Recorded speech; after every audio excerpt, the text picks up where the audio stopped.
oikonomia a cada um de nós. Aliás, é isso que ele diz no versículo 3, veja aí. Pois segundo uma revelação. Nós sabemos que a do apóstolo Paulo foi muito específica, muito clara, muito profunda. Nós sabemos que depois dessa revelação, sabe o que aconteceu com ele? Não se apresse, irmão, viu? Nos assuntos espirituais. Depois que Paulo foi encontrado pelo Senhor no caminho de Damasco, ele ficou 11 anos como um livro fechado na prateleira de Deus. 11 anos. 3 anos na Arábia. O que será que Paulo estava fazendo na Arábia? Né? Escondido, quem sabe, em alguma caverna lá. Mais 8 anos, muito provavelmente, em Tarso, que é a sua cidade natal. Porque lá ele aparece em Atos 11. Quando Barnabé vai a Antioquia, saindo de Jerusalém como um enviado, para saber o que estava acontecendo em Antioquia. Porque a obra de Deus estava proliferando lá de uma maneira maravilhosa e os judeus, de certa forma, escandalizados, porque eles eram gentios. Então Barnabé chega lá, vê a mão de Deus, como diz Atos 11, ele se alegrou, porque era um homem bom, cheio do Espírito Santo e de fé, e muita gente, diz lá, muita gente se uniu ao Senhor. Barnabé olhou para aquela operação da graça de Deus, do Espírito Santo, no meio dos gentios, e disse, isso é demais para mim, preciso de alguém aqui para me ajudar. E então, às 11, vai dizer que ele foi para Tarso, à procura de Saulo. Aí ele convida Saulo, Saulo, vamos lá, sai aí do Tarso, já tem 11 anos que o Senhor se revelou a você, vamos lá para Antioquia para você cooperar no que Deus está fazendo lá. Aí diz assim, por todo um ano ensinaram numerosa multidão. Que maravilha. Então agora o Senhor pegou o seu oikonomos, Saulo de Tarso, agora Paulo, e o colocou em ação. Então o que ele está dizendo aqui, vamos ler de novo, verso 3. Pois segundo uma revelação me foi dado, me foi confiado. Por isso ele chama em Romanos 16, meu evangelho. Não é uma linda palavra? Irmão, o evangelho que você recebeu é apenas o evangelho que te salvou? Ou ele é o teu evangelho? Compreende o que significa meu evangelho? Um depósito que me foi confiado, que fala muito mais do que meus pecados foram perdoados pelo Redentor. Mas é uma revelação da oikonomia de Deus. Esse é o depósito. Irmãos, é por causa da grandiosidade disso que Paulo falou, ai de mim, se não pregar o evangelho. Eu sou um devedor a todos os homens. Segundo uma revelação me foi confiado, dado conhecer o mistério, conforme escrevi há pouco resumidamente, pelo qual, quando lerdes, podeis compreender o meu discernimento no mistério de Cristo. Ontem já falamos um pouco sobre isso, então não precisamos voltar. Vamos à palavra oikonomia, dispensação. A palavra então, oikonomos, que é quem cuida da oikonomia, obviamente, se refere a um administrador, se refere a um gerente, se refere a um superintendente, que tem confiado a si, pelo proprietário da casa, veja, ele não é o proprietário, detalhe importante sobre o oikonomos, ou despenseiro, ele não é o dono. Então ele tem confiado a ele os afazeres da casa, as receitas e despesas da casa. E agora, o último aspecto interessante. Esse oikonomos, o mordomo, se quiser usar essa palavra mordomo, uma palavra excelente, despenseiro, ele tem confiado a si o dever de repartir as porções designadas para cada serviçal da casa e também para as crianças pequenas. Essa palavra oikonomos era uma palavra comum, muito usada na cultura da época, porque toda família abastada tinha um oikonomos, que cuidava de todos os assuntos. E o proprietário ia lá fazer as suas coisas, e tinha lá o seu administrador, fiel, prudente. A primeira vez em que a palavra oikonomos aparece na Bíblia, sabe onde ela está? Nos lábios do Senhor Jesus. Lucas 12. E agora nós vamos abrir esse texto, para compreendermos o que Paulo está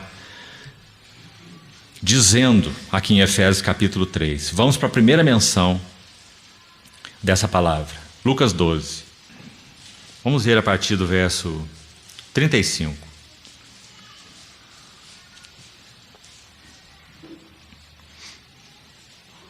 Cingidos estejam os vossos corpos e acesas as vossas candeias. De uma maneira bem geral aqui, me permite citar 3 coisas sobre esse versículo, porque ele não é o nosso foco, mas para sermos ajudados no texto. Cingidos fala de prontidão. Cingir é aquele ato dos antigos, na cultura da época, de fazer do seu saião, que ia até o pé, a roupa que eles usavam para caminhar, uma mini saia. Então eles pegavam, quando eles tinham que andar apressadamente, então eles pegavam a barra do seu saião, traziam a barra até a cintura e passavam o cinto. Então a sua saiona se tornou uma mini saia, para eles poderem caminhar apressadamente. Essa é a figura de se cingir, quando alguém vai se colocar em prontidão para fazer algo. Ele vai caminhar rápido, ele está se apressando para realizar uma tarefa. Então essa é a figura que o Senhor usou. O Senhor está dizendo que na sua oikonomia, no seu chamamento, nós não podemos estar sem prontidão. Então ele diz: cinge-te. Você já não viu? Então agora se cinge. Você já não viu? Então agora responda. Cingidos estejam vossos corpos e acesas vossas candeias. Cingir o corpo tem relação com a vida, acender a candeia tem relação com o testemunho. Sempre na Bíblia é assim. Cingidos os corpos, vida adequada. Acesas as candeias, testemunho adequado. Candeia fala de testemunho. Escute agora. Sede vós semelhantes a homens que esperam pelo seu Senhor. Ah, que maravilha, irmãos. Como nosso irmão nos lembrou, vai alta a noite e vem chegando o dia. Estamos na iminência da vinda gloriosa do nosso Senhor.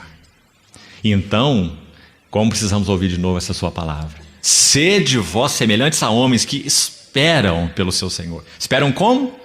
Não de saião comprido, mas esperam com cinto e a roupa aí colocada no joelho para se caminhar apressadamente. Pedro vai dizer assim: esperando e apressando a vinda do dia de Deus. Não só esperando, mas apressando. Sede vós semelhantes a homens que esperam pelo seu Senhor ao voltar ele das festas de casamento, para que quando vier e bater a porta, logo lhe abram. Bem-aventurados aqueles servos a quem o Senhor, quando vier, os encontre vigilantes. Em verdade vos afirmo. Se esse versículo não estivesse na Bíblia, nós nunca podíamos imaginar uma coisa dessa. Escute o que está escrito aí. Em verdade eu vos afirmo. Quem está falando é Ele, é o Mestre, o Senhor. Ele há de cingir-se, dar-lhes lugar à mesa e, aproximando-se, os servirá. Você pode imaginar isso, irmãos? O Senhor colocando os seus oikonomos, como vamos chegar lá agora mesmo, no versículo específico, colocando os seus servos na sua vinda. Ele colocando os seus servos na sua mesa, dispondo-se, assumindo uma posição de servo, o que ele já fez naquele lava-pés em João 13, lembra-se? E dizendo que ele vai colocar agora aqueles que com ele sofreram, aqueles que compreenderam algo das suas aflições. Colossenses capítulo 1, verso 24. Paulo falando: eu preencho na minha carne o que resta das aflições de Cristo a favor da igreja, que é o seu corpo. Irmãos, nós sabemos o que é sofrer por causa do pecado. Todos nós sabemos. Nós sabemos o que é sofrer por más decisões. Nós sabemos o que é sofrer por causa da nossa obstinação. Nós somos cabeça dura e cerviz dura, soberbos, arrogantes, presunçosos. E nós sabemos o que é sofrer por causa disso. Mas quantos de nós sabem o que é sofrer por Cristo? Paulo diz: eu preencho o que resta das aflições de Cristo a favor da igreja, que é seu corpo. Isso não é sofrimento por causa de pecado, de carne, de mundo, de desvios, de extravios. Isso é sofrer por causa da edificação da igreja. Os sofrimentos de Cristo para a redenção já foram completados. Só Ele sofreu, só Ele podia cumprir redenção. Mas resta ainda aflições de Cristo, para que a igreja seja edificada. Para redimi-la, Ele fez sozinho, Para edificá-la, ele chama companhia.